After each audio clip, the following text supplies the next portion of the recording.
और मैं आपका फिजिक्स टीचर हूँ। स्टूडेंट, हम अपनी फर्स्ट ईयर फिजिक्स का चैप्टर नंबर 3 जिसका नाम था मोशन एंड फोर्स, इस चैप्टर को डिस्कस करते हुए आ रहे थे और हमने इस चैप्टर के जो टॉपिक थे अपनी प्रीवियस वीडियो तक सारे टॉपिक्स को स्टडी कर लिया, सारे टॉपिक्स को डिस्कस कर लिया, ठीक है। और after topic discussion now we are going to start examples of this chapter, यानी इस चैप्टर की जो एग्जांपल्स हैं हम उनको सॉल्व करने जा रहे हैं, ठीक है। और इस चैप्टर की जो एग्जांपल है वो है तो जरा लेंथ ज्यादा तादाद में, ठीक है। 8 एग्जांपल्स हैं इस चैप्टर की टोटल, और हम इस वीडियो में जितनी पॉसिबल या आसानी से हल कर पाए इस वीडियो में उनको हल करेंगे और रिमेनिंग हम नेक्स्ट वीडियो में ले जाएंगे। स्टूडेंट, अभी जो आज हमने एग्जांपल करनी है, ठीक है, इस चैप्टर की, तो स्टार्ट करने जा रहे हैं हम एग्जांपल नंबर 3.1 से, ठीक है। एग्जांपल नंबर 3.1 की स्टेटमेंट में क्या बताया जा रहा है, मैं इसको स्टडी करने जा रहा हूं, मैं इसको पढ़ने लगा हूं। आप अच्छी तरह से ये गौर मुशाहदा करें और अच्छी तरह से इसको समझने की कोशिश करें, ठीक है। ध्यान मेरी तरफ से जाओ, या आपके पास बुक है तो बुक के साथ फॉलो करते जाए, या ध्यान के साथ आपने यह गौर से इस बात को सुनना है कि इक्वेशन जो आपके पास एग्जांपल नंबर 1 है उसमें पूछा क्या जा रहा है, बताया क्या जा रहा है, ठीक है, और कैसे हम इसको सॉल्व करेंगे, ये सारा तरीकाकार हम इसमें देखेंगे। चलते हैं अपने एग्जांपल नंबर 3.1, जैसा कि इधर मैंने कोड भी किया हुआ है 3.1। कहते हैं, स्टेटमेंट में पढ़ने जा रहा हूं, the velocity time graph of a car moving on a straight road is shown in figure, कि एक स्ट्रेट रोड के ऊपर कार मूव कर रही थी, ठीक है, उसका जो वेलोसिटी टाइम ग्राफ है वो बताया गया है। कहते हैं describe the motion of the car and find the distance covered, कि जो कार की मोशन थी उसको आपने डिस्क्राइब करना है और जो कार ने डिस्टेंस कवर किया वो आपने फाइंड करना है, ठीक है। ये जरा बाकी इक्वेशन से थोड़ा सा हटके या बाकी न्यूमेरिकल से थोड़ा सा हटके न्यूमेरिकल है। इसके लिए सबसे पहले हमें डायग्राम बनाना जरूरी है। डायग्राम स्टूडेंट देखिए, आपके पास कहते हैं कि आपके पास एक ग्राफ है इस फॉर्म में,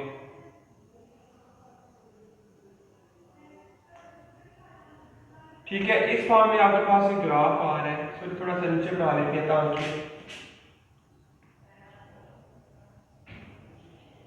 ये ग्राफ है आपके पास। इस सीमत में कार की ट्रैवलिंग है, ठीक है, इस सीमत में कार ने ट्रैवल किया, ठीक है। इधर वेलोसिटी है इस साइड पे, और इस एक्सिस यानी एक्स एक्सिस के ऊपर आपके पास आ रहा है टाइम, ठीक है, और ये सेकंड में है और ये मीटर पर सेकंड में है। वेलोसिटी और टाइम ग्राफ हमने बनाना था, ठीक है। इधर आपके पास आ रहा है बी और 5 बी एफ पॉइंट है, ये आपके पास दूसरे पॉइंट आ रहे हैं सी ई 15 सी और ई, ठीक है। फिर ए से बी, ये आपके पास ए बी सी, ये आपके पास पॉइंट आ जाएगा डी, ठीक है, डी ई और एफ, 5 पॉइंट आपके पास आ गए, ठीक है स्टूडेंट। इनकी जो मिड वैल्यू थी 5 10 15 और ये आपके पास आ गई 20, ठीक है, 0 5 10 15 और 20, ठीक है स्टूडेंट। फिर नेक्स्ट कहते हैं इधर 10, इसके मिड में आ गई 10 और इसके सीध में आ गई 20, ये वैल्यू आपके पास आ गई। अब इसकी मदद से आपने इस न्यूमेरिकल को सॉल्व करना है। कहते हैं motion for car from A to B, motion for car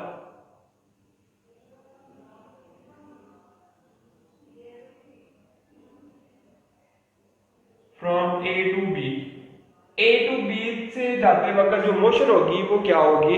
कहते हैं graph shows that car start from rest and its initial velocity increase uniformly to 20 metre per second in 5 seconds, its average acceleration is given by. कहते हैं कि जो car थी rest की हालत से, देखिए ना, रेस्ट 0 से थी, 0 से चलना स्टार्ट किया और आहिस्ता आहिस्ता ग्रेजुअली इसकी जो वेलोसिटी बढ़ती कहां तक गई, 20 मीटर पर सेकंड तक जा पहुंची, ठीक है। तो इस केस में कहते हैं it's average acceleration is given bye, कितनी देर में यहां से लेकर यहां तक कितना टाइम लगा, 5 सेकंड, यानी 5 सेकंड जो कार है उसने ट्रेवल किया, उसकी वेलोसिटी 0 से चली गई 20 मीटर पर सेकंड के ऊपर। तो कहते हैं एवरेज एक्सेलरेशन क्या आएगा आपके पास, a is equal to del v divided by del t, ये आपके पास आ जाता है एवरेज एक्सेलरेशन। ठीक है, डेल टी, डेल टी आपके पास इक्वल आता है वी एफ माइनस वी आई, और डेल टी आपके पास होगा T2 माइनस T1। ठीक है, दोनों का आपने एवरेज लेना है। तो पहले आपके पास वेलोसिटी Vf क्या थी, यानी Vf आपके पास आई फाइनल वेलोसिटी वो कितनी आ गई 20 माइनस वी आई, चलना उसने स्टार्ट किया था 0 से, 0 आ गई डिवाइडेड बाय T2 क्या था, फाइनल टाइम 5, इनिशियल टाइम क्या था 0। ठीक है, ये आपने पुट किए, आपके पास वैल्यू आ गई 0, 20 माइनस 0 20, 5 माइनस 0 5, 5 1 टाइम और 5 4 टाइम मीटर पर सेकंड का स्क्वायर। ठीक है, ये आपके पास आ गया एवरेज एक्सेलरेशन। ठीक है, एवरेज एक्सेलरेशन का आंसर आपके पास आ गया। अब motion of car from B to C. ठीक है, motion of car from B to C, पहले ए से गया बी पे, फिर बी से जाना उसने डी सी पे, बी से सी। कहते हैं the graph further tells us that velocity of the car remain constant from 5th to 15 second. ठीक है, तो इस केस में जब वेलोसिटी 0 होगी, वेलोसिटी कांस्टेंट होगी, तो उसकी जो आपके पास आती है एक्सेलरेशन की वैल्यू 0 आती है। It means that value of acceleration is 0, that is a 0। Motion of car from B to C, motion of car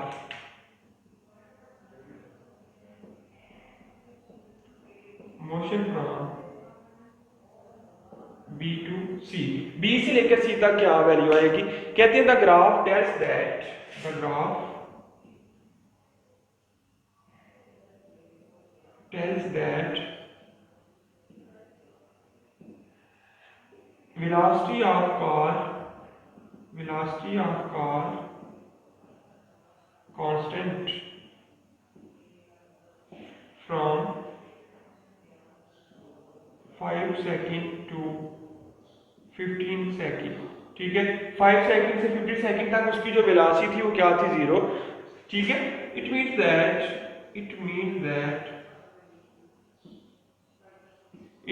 that acceleration will also be equal to 0, acceleration will also be 0, that is a is equal to 0। इस case में acceleration क्या होगा 0, from B to C acceleration क्या होगा 0 होगा। अब motion from C to D. ठीक है, सी से लेकर डी तक। स्टूडेंट अभी हमने दो मोशन को डिस्कस कर लिया, दो तरह की मोशन को। कैसे कहते हैं, मोशन फ्रॉम बी टू सी जो मोशन आ रही थी वो आपके पास आ रही थी, सॉरी पहले मोशन कार था फ्रॉम ए टू बी, ए से लेकर बी तक जो मोशन थी, कार थी रेस्ट की हालत में, यानी इनिशियल वेलोसिटी 0, रेस्ट से उसने चलना स्टार्ट किया, ग्रेजुअली उसकी वेलोसिटी बढ़ती गई। आफ्टर 5 सेकंड उसकी जो वेलोसिटी थी वो बन गई 20 मीटर पर सेकंड। तो हमने एवरेज एक्सेलरेशन मालूम करना था, यानी del v divided by del t is equal to vf minus vi divided by t2 minus t1। तो वैल्यूज पुट करके आपके पास आंसर आ गया था 4 मीटर पर सेकंड स्क्वायर। फिर कहते हैं दूसरी मोशन b से लेकर c तक, पॉइंट b से पॉइंट c तक की जो मोशन थी, ये यहां तक इसकी जो स्पीड थी वो कांस्टेंट रही, यानी 20 थी तो 20 ही रही। ठीक है, 5 सेकंड से लेकर 15 सेकंड तक उसकी जो स्पीड थी वो एक जैसी रही, फिर 15 सेकंड के बाद दोबारा डिक्रीज होना स्टार्ट होगी। तो अब क्या होता है कि इस केस में जब डिक्रीज इन वेलोसिटी हो, यानी इंक्रीज इन वेलोसिटी हो, तो एक्सेलरेशन जो है वो पॉजिटिव आते हैं, हम पढ़ के आए हैं प्रीवियस टॉपिक्स में। When velocity is increasing then the value of acceleration is positive. In other case when the velocity is decreasing, when the change in velocity is decreasing, then the acceleration is equal to negative of acceleration, that is called retardation or deceleration। आप इसको भी discuss कर सकते हैं। कहते हैं the velocity decreases uniformly from 0 from 15 to 19 second. ठीक है, 15 से लेकर 19 सेकंड तक जो उसकी वेलोसिटी थी वो क्या हुई, डिक्रीज हुई, यानी चेंज इन वेलोसिटी फिर से आया। अब इसकी जो इनिशियल वेलोसिटी है, इनिशियल जो वैल्यू है वो 20 होगी, फाइनल जो वैल्यू है वो आपके पास आएगी 0। ठीक है, ये आपने बात याद रखनी है। और इस केस में आपके पास जो टाइम था वो पहला था 15 और दूसरा आपके पास आ गया 19। टाइम तो सही रहा, ठीक है। कहते हैं the deceleration of the car during last 4 second is, चूंकि बात उन्होंने कर दी ना डेसिलेशन की, तो मैंने बताया अगर नेगेटिव ऑफ एक्सेलरेशन हो, यानी एक्सेलरेशन जो एक्सेलरेशन आ रहा हो ड्यू टू डिक्रीजिंग वेलोसिटी, तो आपके पास वो नेगेटिव एक्सेलरेशन होता है, और जो नेगेटिव एक्सेलरेशन है उसको हम डेसिलरेशन या रिटार्डेशन भी कहते हैं। तो इस केस में आपके पास जो एवरेज, ठीक है, एवरेज डेसिलरेशन या डेसिलरेशन इन लास्ट 4 सेकंड्स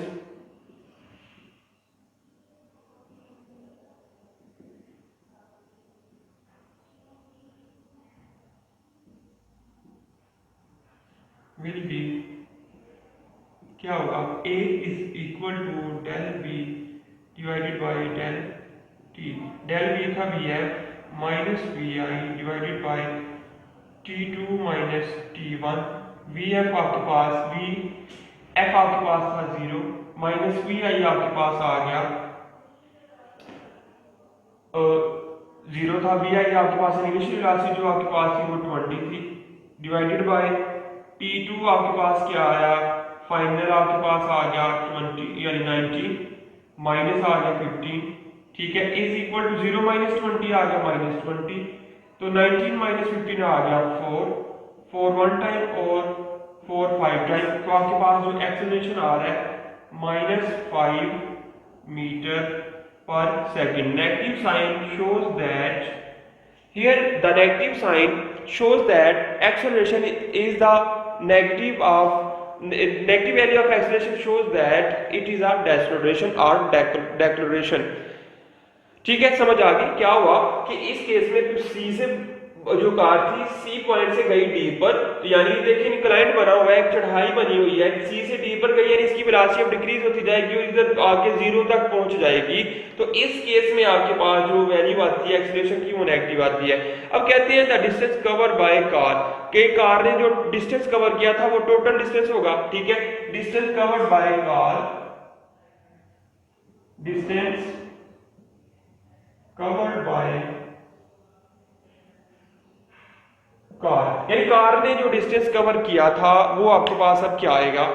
कहते हैं distance covered is equal to area of triangle ABF plus area of rectangle BCEF plus area of triangle ACDE, ठीक है। कहते हैं डिस्टेंस किसके बराबर आएगा, डिस्टेंस इज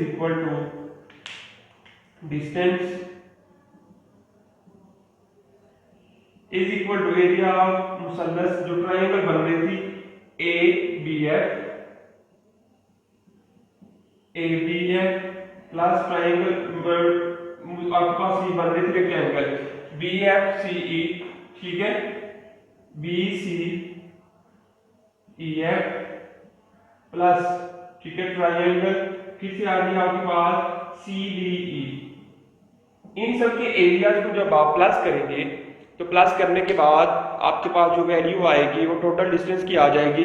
तो डिस्टेंस को हम रिप्रेजेंट करते हैं एस के साथ, area triangle ABC, area triangle होता है हाफ लेंथ इनटू विड्थ, ठीक है।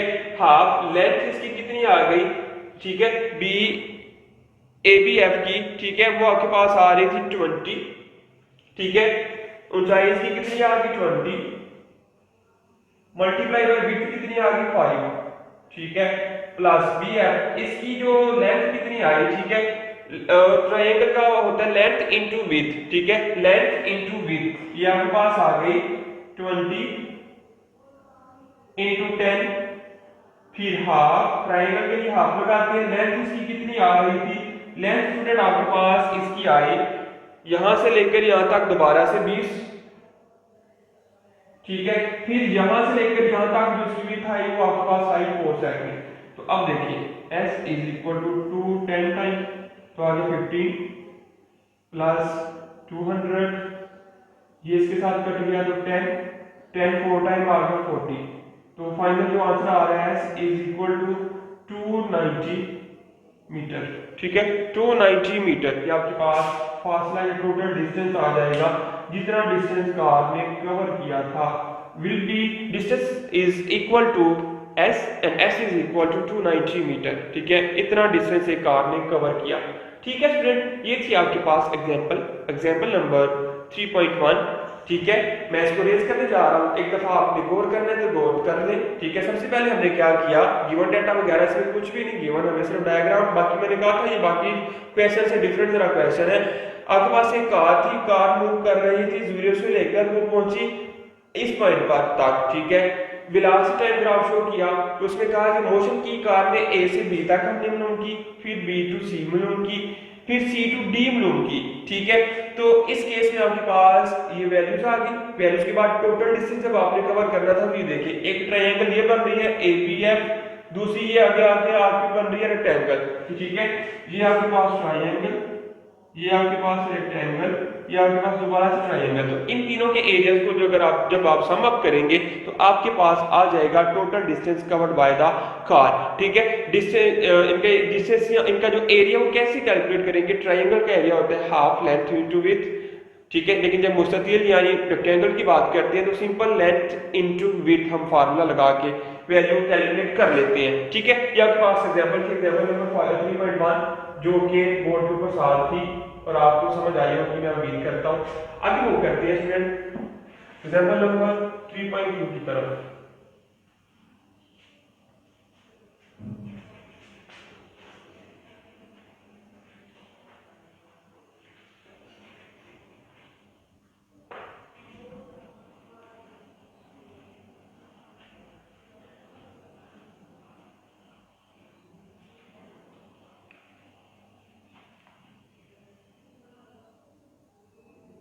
ठीक है, एग्जांपल नंबर 3.2 एक सिंपल एग्जांपल है। ठीक है, सिंपल क्वेश्चन है आपके पास। इसमें क्या बताया जा रहा है, कहते हैं a 50 kilogram car has its velocity reduced 20 metre per second to 50 metre per second in 3 second. कि आपके पास 1500 किलोग्राम की एक कार है, उसकी वेलोसिटी रिड्यूस हो रही है 50 मीटर से 20 मीटर पर सेकंड, लेकिन टाइम कितना लग रहा है 3 second. How large was the average retarding force. ठीक है, रिटार्डिंग फोर्स आपके पास क्या आएगी, आपने वो फोर्स मालूम करनी है। और ये फोर्स जो रिटार्डिंग फोर्स होती है ये भी होती है नेगेटिव फोर्स। जैसे negative of acceleration is called deceleration या retardation, same like that negative force is called retardation force. अब इस न्यूमेरिकल में हम गिवन डाटा से स्टार्ट करेंगे। गिवन डाटा आपके पास क्या आ रहा है, given data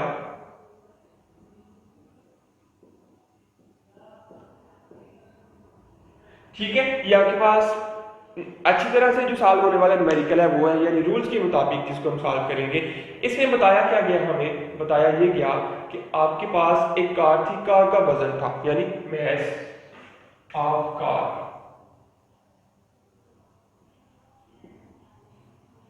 is equal to m is equal to 15 kilogram 1500 kilogram. फिर कहा गया कि इसकी जो वेलोसिटी है वो डिक्रीज हुई, यानी फाइनल वेलोसिटी और इनिशियल वेलोसिटी आएगी। तो इसकी जो इनिशियल वेलोसिटी क्या आएगी, इनिशियल वेलोसिटी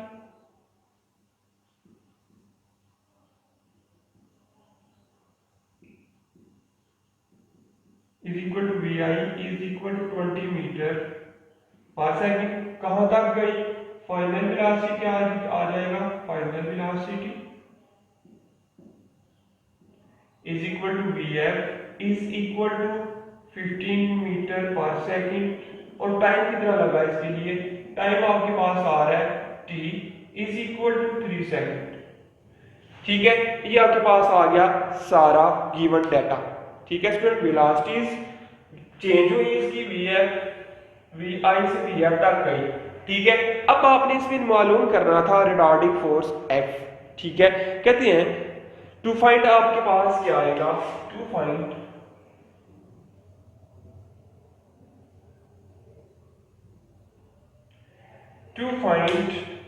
रिटार्डिंग फोर्स।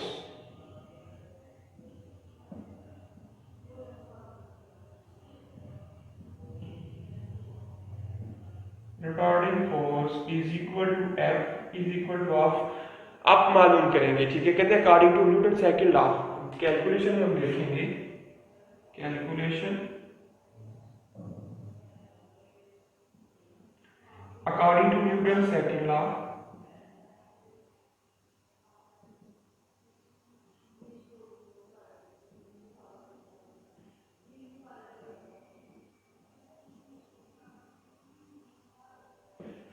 दूसरे कानून के मुताबिक जो हमने फार्मूला पढ़ा था फोर्स का, F is equal to mvf minus mvi divided by t। ठीक है, ये स्टूडेंट हमने फार्मूला पढ़ा था। फार्मूला कहाँ पर हम पढ़ा हमने? फार्मूला पढ़ा था हमने चैप्टर के अंदर टॉपिक्स में। ठीक है, ये था आपके पास चेंज इन मोमेंटम, फोर्स किसके इक्वल आ रही थी? Change in momentum per unit time. ठीक है, तो आपके पास जो वैल्यूज है वैल्यूज को पुट करें। F इज इक्वल टू ये Vf ये Vi था, M आपके पास आ रहा है 1500, Vf आपके पास आ रहा है 20, सॉरी Vf आपके पास आ रहा है 15, सिंपल, माइनस M आपके पास आ रहा है 1500, मल्टीप्लाई Vi आपके पास आ रहा था initial velocity V, divided by time आपके पास आ रहा था 3। ठीक है, अब जब आप 1500 को 15 से ज़रब देंगे तो स्टूडेंट आपके पास आंसर आ जाएगा 22,500, माइनस जब आप 1500 को 20 से ज़रब देंगे तो आंसर आ जाएगा 30,000, divided by 3 as it is आ गया। जब 22,500 में से माइनस 30,000 करेंगे तो आपके पास आंसर आएगा। ठीक है, आंसर क्या आएगा आपके पास स्टूडेंट? 7 यानी 7,500 का फर्क आएगा, 7,500। ठीक है, 7,500 आपके पास आंसर आएगा, लेकिन नेगेटिव में आएगा डिवाइडेड बाय 3। जब आप इसको 3 से डिवाइड करेंगे तो आपके पास मैं सिंपल आर्गुमेंट देता हूँ कटिंग के बगैर ही, 3 पे डिवाइड करेंगे तो स्टूडेंट आंसर आपके पास फोर्स का जो आएगा वो आएगा -2500। ठीक है, 2500। ठीक है, 2500 आपके पास आंसर आएगा। और नेगेटिव साइन इधर शो कर रहा है, the negative sign shows that force is retarding force. Negative sign shows that force is a retarding force. तो ये आपके पास आ गई वैल्यू फोर्स की। ठीक है, एंड आई होप कि आपको इसकी समझ भी आई हो। ठीक है, इतना मुश्किल नहीं, बिल्कुल सिंपल सी एग्जांपल थी, कोई टर्निंग पॉइंट नहीं था, बिल्कुल आसान सा काम। आपने वैल्यूज को पुट किया और वैल्यूज को पुट करने के बाद आपके पास आ गई रिटार्डिंग फोर्स। ये थी एग्जांपल नंबर 3.2। नेक्स्ट हम मूव करते हैं एग्जांपल नंबर 3.3 की तरफ। ठीक है, 3.3। अब इसका जो गिवन डाटा आएगा उसकी तरफ से उससे स्टार्ट करेंगे।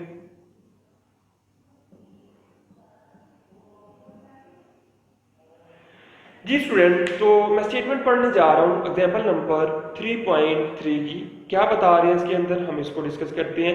कहते हैं 2 spherical balls of 2 kilogram and 3 kilogram masses are moving towards each other with velocity 6 meter and 4 meter per second respectively। आपके पास 2 spherical ball हैं, वो उनकी में से एक का मास 2 किलो है, एक का मास 3 किलो है, वो दोनों एक दूसरे की तरफ आ रहे हैं। एक की वेलोसिटी 6 मीटर पर सेकंड है, दूसरी की 4 मीटर पर सेकंड है। What must be the velocity of the smaller ball after collision. टकराने के बाद जो छोटा बॉल है उसकी वेलोसिटी क्या होगी, ये मालूम करनी है। If the velocity of the bigger ball is 3 metre per second, अगर बड़े बॉल की जो वेलोसिटी है 3 मीटर पर सेकंड रह जाए, उस वक्त आपके पास जो v यानी जो वेलोसिटी होगी पहले बॉल की वो क्या होगी आपने मालूम करनी है। अब गिवन डाटा में क्या है, मास ऑफ स्मॉलर बॉल। चलते हैं गिवन डाटा की तरफ, एक ओवरव्यू दे दूं तो ओवरव्यू कहते हैं कि आपके पास 2 बॉल थे, एक बड़ा था एक छोटा था, दोनों एक दूसरे की तरफ मूव कर रहे थे। बड़ा जो है ज्यादा स्पीड के साथ था, छोटा जो है वो 2 स्पीड के साथ था। दोनों टकराए, टकराने के बाद जो छोटे की वेलोसिटी है वो क्या होगी ये मालूम करनी है, जबकि बड़े की वेलोसिटी उन्होंने दे दी हुई है, तो इसकी वजह से आपने निकालनी है दूसरी पहले की velocity according to law of conservation of momentum use करते हुए। तो गिवन डाटा आपके पास आ रहा है mass of smaller ball, mass of smaller ball is equal to m1 is equal to 2 kilogram. ठीक है, उसके बाद mass of larger ball is equal to m2 is equal to 3 kilogram. ठीक है, ये आपके पास आ गई वैल्यूज मैसेज की। फिर initial velocity,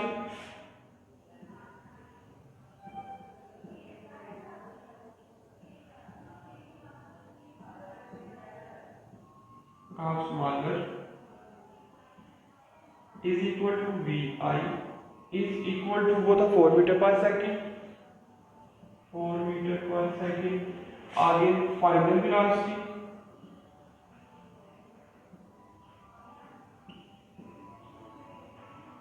of larger is equal to vf is equal to 6 metre per second. ठीक है, आगे initial velocity of bigger ball, फिर final velocity of bigger ball क्या होगी, फिर final velocity of bigger ball. Initial velocity पहले ये थी, इनिशियल वेलोसिटी ऑफ बिगर, अब फाइनल वेलोसिटी क्या आएगा, फाइनल वेलोसिटी भी दी हुई है, velocity of larger ball is equal to vf prime is equal to 4 metre per second, 4 नहीं 3 मीटर पर सेकंड। ठीक है, इसकी वेलोसिटी है 3 metre per second. Given data हमने लिख लिया, दो बॉल थी, दोनों के मैक्स गिवन थे, दोनों की इनिशियल वेलोसिटीज गिवन थी, लेकिन दोनों में से एक की फाइनल वेलोसिटी भी गिवन थी, दूसरे की फाइनल वेलोसिटी हमने मालूम करनी थी। तो गिवन डेटा टू फाइंड आपके पास क्या आएगा, स्टूडेंट फाइंड आपके पास आएगा final velocity of smaller ball, final velocity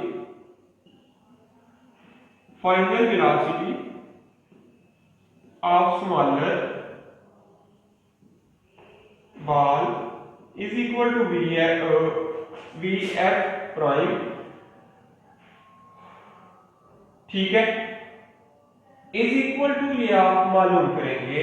ठीक है, vf प्राइम, ठीक है, यानी v1 प्राइम, इसको 1 2 के साथ कंसीडर किया हुआ है, 1 2 के साथ करते हैं ताकि कोई भी परेशानी ना हो।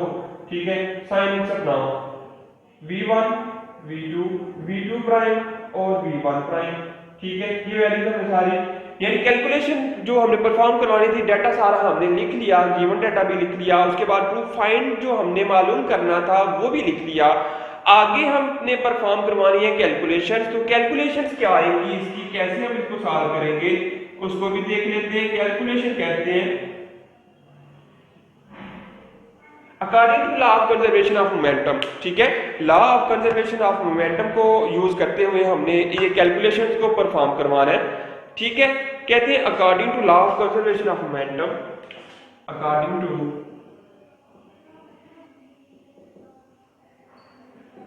Law of conservation of momentum, law of conservation of momentum के मुताबिक हमने स्टूडेंट पढ़ा था m1v1 plus m2v2 is equal to m1v1 prime plus m2v2 prime. ये आपके पास था law of conservation of momentum का जो फार्मूला हमने पढ़ा था। अब कहते हैं as both ball are moving toward one another, दोनों एक दूसरे की तरफ आ रहे हैं, एक डायरेक्शन में मूव नहीं कर रहे बल्कि एक दूसरे की तरफ आ रहे हैं, तो उनमें यानी एक की फोर्स इधर को लगेगी, दूसरे की फोर्स इधर को लगेगी। ठीक है, अपोजिट डायरेक्शन में फोर्सेस लगा रहे हैं, यानी वेलोसिटी उनकी जो आ रही है वो अपोजिट आ रही है। कहते हैं one another, so their velocities are opposite sign, उनकी जो वेलोसिटीज आएंगी वो तो ऑपोजिट साइन के साथ आ रही हैं। ठीक है, let the direction of smaller ball is positive and bigger ball is negative दस। ठीक है, समझ आ गई बात की, दोनों बॉल जो है वो दूसरे की तरफ मूव करते हुए आ रहे हैं, एक डायरेक्शन में मूव नहीं कर रहे बल्कि एक दूसरे की तरफ मूव कर रहे हैं। तो एक की डायरेक्शन इस तरफ को दूसरे की इस तरफ, यानी एक दूसरे के ऑपोजिट आ रही है। तो कहते हैं इस केस में कि जो छोटा बॉल है उसकी वेलोसिटी पॉजिटिव ले ली, जो बड़ा बॉल है उसकी वेलोसिटी नेगेटिव ले ली।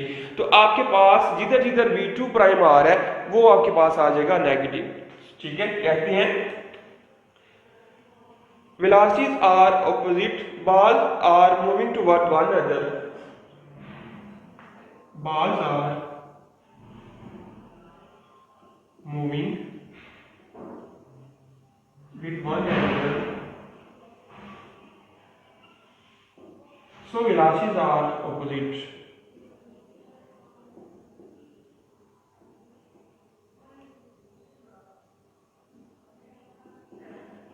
velocities are opposite, so v2 is equal to negative v2।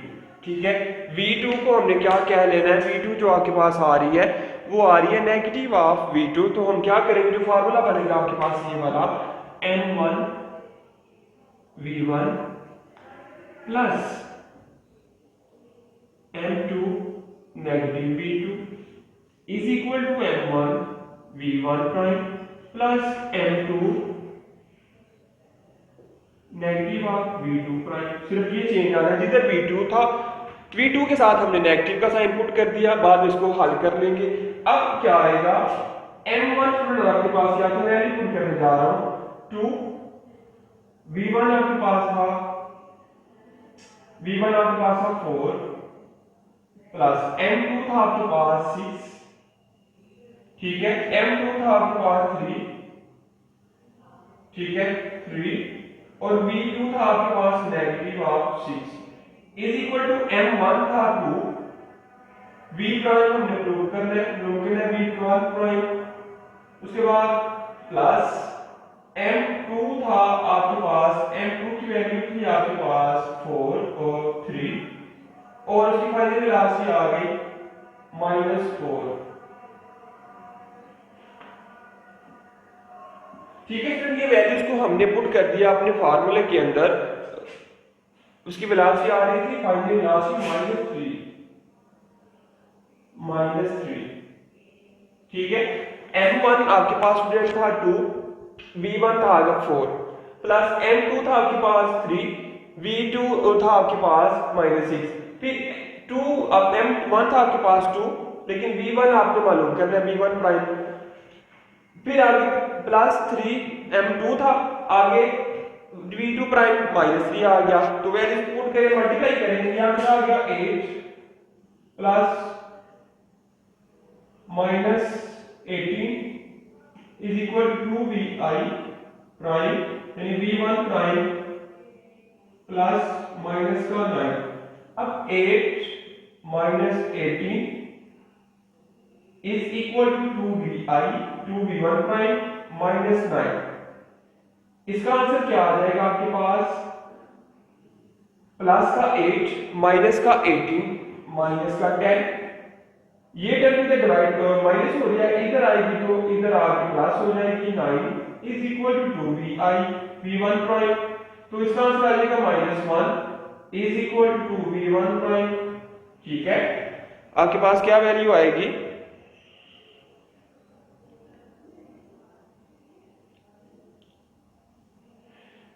तो आपके पास वैल्यू आ रही थी, ठीक है 263 इंटू -4, आपके पास जो था मैथ m1 2 था, मैथ m2 3 था, v1 6 था, सॉरी वेलोसिटी v1 6 थी, ये वाली 6 ये चेंजिंग करनी पड़ेगी हमें 6, और ये आपके पास -4, बड़ा छोटी की वेलोसिटी ज्यादा ये मालूम करनी थी, और ये ठीक है -4 3 -6, ठीक है। आगे इसको हमें चेंज करना पड़ेगा, ये वाला क्योंकि वेलोसिटी छोटा बाल था, छोटे बाल की जो वेलोसिटी थी वो ज्यादा बताई जा रही थी, वो मेरे से गलती हो गई, मैंने उल्टा पुट कर दिया, जाएगा 12 plus -12 is equal to 2v1 prime plus minus का 9। ठीक है, क्या हो जाएगा आपके पास 12 -12 is equal to 2v1 prime minus 9, 0 is equal to 2v1 prime minus 9 इधर आगे plus is equal to v1 prime, तो v1 prime is equal to 9/2, तो v1 प्राइम का आंसर आ जाएगा 4.5 मीटर पर सेकंड। ठीक है, 4.5 मीटर पर सेकंड ही आपके पास आ जाएगी वेलोसिटी। किसकी वेलोसिटी आएगी, बॉल जो छोटा बॉल था, ठीक है स्मॉलर बॉल जो था उसकी वेलोसिटी आफ्टर कोलिजन, और ये वेलोसिटी आपके पास आ रही है दोबारा से बिगर बॉल की वेलोसिटी से ज्यादा। ठीक है, जो स्मॉल बॉल है उसकी वेलोसिटी बिगर बॉल से ज्यादा आ रही है, फाइनल भी और इनिशियल भी। तो ये आपके पास सिंपल सा क्वेश्चन था, एक दफा देखना चाहे तो देख लिए, मैं रेस करने जा रहा हूँ। ठीक है, बिल्कुल सिंपल से दोनों कॉन्सेप्ट थे। Law of conservation of momentum को यूज किया। इसमें जो एक मेन बात याद रखनी थी कि वेलोसिटी तो एक दूसरे की ऑपोजिट थी, तो हमने एक वेलोसिटी को पॉजिटिव ले लिया, एक को नेगेटिव ले लिया, तो आपके पास इस तरीके से ये वैल्यूज का आंसर आ जाएगा। ठीक है, बिल्कुल सिंपल सा क्वेश्चन है एंड आई होप कि आपको समझ भी आई हो। ठीक है, कोई प्रॉब्लम पेश ना आए आपको। नेक्स्ट मूव करते हैं अपनी एग्जांपल नंबर आपके पास जो आ रही है 3.4। ठीक है, 3.4 में हमें क्या बताया जा रहा है उसको अब देखेंगे हम। ठीक है, 3.4 में कहते हैं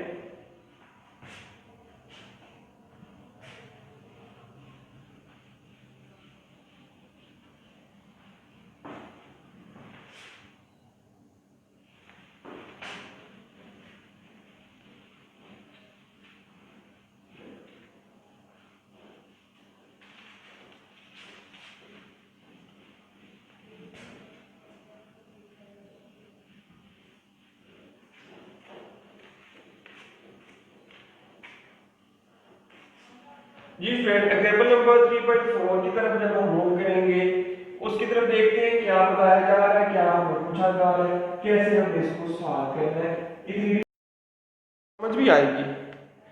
एग्जांपल नंबर 3.4,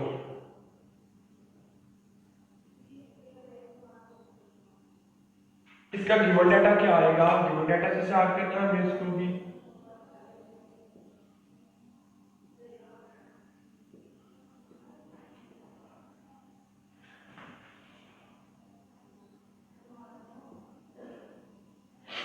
जी तो स्टूडेंट, एग्जाम्पल नंबर 3.4 मैं पढ़ने जा रहा हूं इसकी स्टेटमेंट को। स्टेटमेंट में क्या बताया जा रहा है, कहते हैं अ 70 ग्राम बाल, एक बाल है उसका वजन है 70 ग्राम, कोलाइड विद अनदर बाल ऑफ मैस 140 ग्राम, दूसरे मैस से टकराया उसका मैस था 140 ग्राम, यानी दूसरे का जो मैस है वो पहले से डबल है।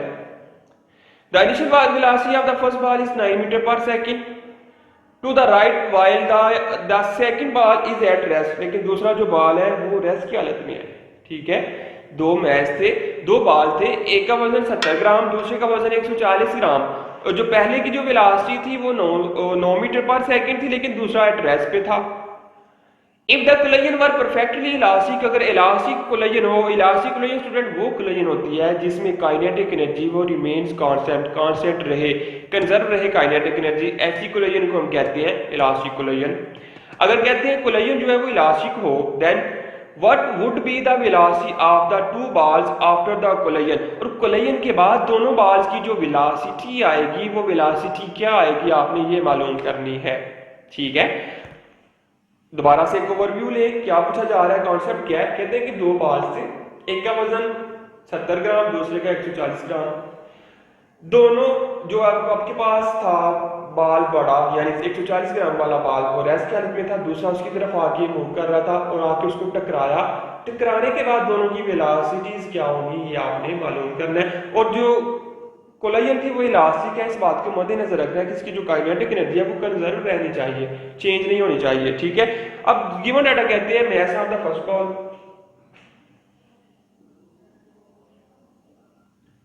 मैस ऑफ फर्स्ट बॉल 70 ग्राम।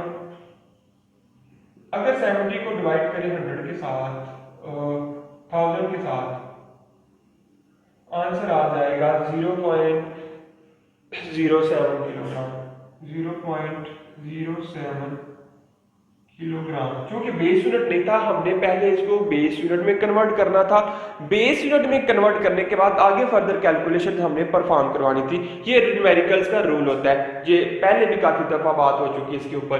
अगर दूसरा बाल था mess of second ball,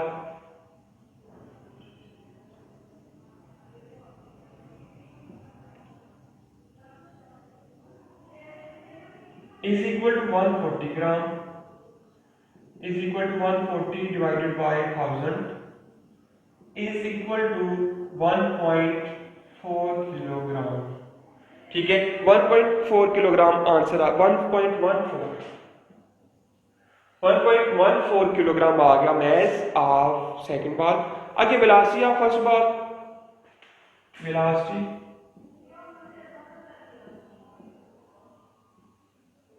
of first ball is equal to v1 v1 is equal to 9 metre per second. ठीक है, velocity of second ball is equal to v2 is equal to 0। ठीक है, second ball की जो velocity थी वो 0 थी। Given data क्या था, दो बॉल थे, दोनों के मैच और दोनों की इनिशियल वेलोसिटीज गिवन है, तो मालूम हमने करना है दोनों की फाइनल वेलोसिटीज, या टू फाइंड में लिखेंगे टू फाइंड में आपके पास आएगा final velocity of first ball, final velocity of first ball is equal to v1 prime, ये मालूम करेंगे। Final velocity of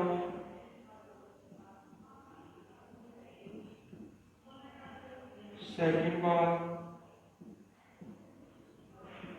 v2 prime is equal to, ये भी मालूम करेंगे। ठीक है, दो वेलोसिटीज आपने मालूम करनी है, कैसे करेंगे अब देखते हैं। कैलकुलेशंस में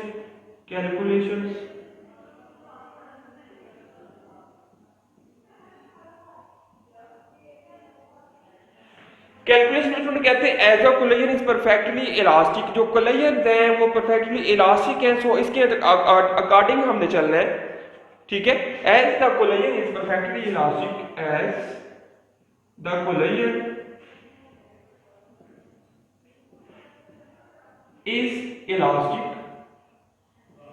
ठीक है, जो कोलिजन हो रही है वो इलास्टिक हो रही है, देन जो फार्मूला बनेगा v1 प्राइम के लिए, v1 prime is equal to m1 minus m2 divided by m1 plus m2। ठीक है, साथ आपके पास आ जाएगा v1 plus 2m2 divided by m1 plus m2 into v2। ये आपके पास फार्मूला आ गया। फार्मूला किसके लिए आपके पास आएगा, फार्मूला आएगा स्टूडेंट्स v1 प्राइम यानी कि final velocity of first ball. ठीक है, तो इसमें आप एक बात याद रखिए, v1 prime is equal to m1 क्या था आपके पास 0.07 kilogram, 0.07 minus 1.14 divided by 0.07 plus 1.14। v1 आपके पास आ रहा था 9 प्लस ये सारी वैल्यूज आपके पास हो जाएगी 0, चूंकि value of v2 is equal to 0। ठीक है, ये टर्म आपके पास क्या आ जाएगी 0। जब 0 को जिस मर्जी टर्म के साथ आप मल्टीप्लाई कर लें तो हमें ज्यादा बढ़ाने की जरूरत ही नहीं कैलकुलेशन को, इधर ही आप इसको खत्म कर जाएं। ठीक है, 0 को जब किसी भी टर्म के साथ मल्टीप्लाई करेंगे तो आंसर आपका आएगा 0। ठीक है, तो v2 वाली ये जो आपके पास टर्म थी ये सारी 0 हो जाएगी, बाकी आपके पास ये वाली वैल्यूज बच गई प्लस 9 प्लस 0। अब आपके पास जो वैल्यू आ रही है minus 0.07, v1 prime is equal to 0.07 divided by 0.21 plus 9। ठीक है, अब मल्टीप्लाई बाय 9, जब आप ऊपर वाली दोनों टर्म्स को मल्टीप्लाई करेंगे उसके बाद नीचे वाली टर्म के साथ डिवाइड कर देंगे तो आंसर आएगा -3 metre per second. v1 prime -3 metre per second. तो स्टूडेंट्स -3 मीटर पर सेकेंड का क्या मतलब है, यानी इसके साथ वेलोसिटी के साथ माइनस आ रहा है, तो माइनस ये रिप्रेजेंट कर रहा है कि जो आपका बॉल है यानी छोटा जो बॉल है, पहला बॉल है, वो टकराने के बाद वापिस आ जाएगा। ठीक है, जो पहला बॉल था टकराने के बाद आगे मूव नहीं करेगा बल्कि वो वापस आएगा, इसी वजह से इसकी जो वेलोसिटी है उसके साथ माइनस का साइन आ रहा है। ठीक है, नाउ जब दूसरा आपको v2 मालूम करना है, now v2 prime is equal to 2m1 divided by m1 plus m2